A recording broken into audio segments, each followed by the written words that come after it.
Hi!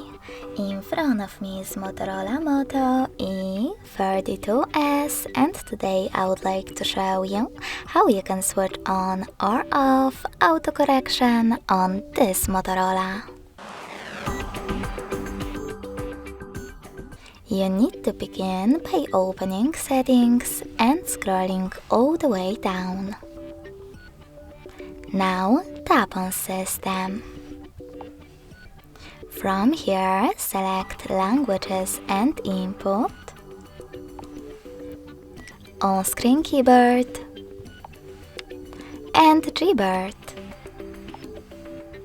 Lastly, tap on Text Correction, scroll down just a bit, and click on this switcher next to Autocorrection to switch it off or on. Thanks so much for watching. If you enjoyed this video, smash that like button, comment, and subscribe. Bye!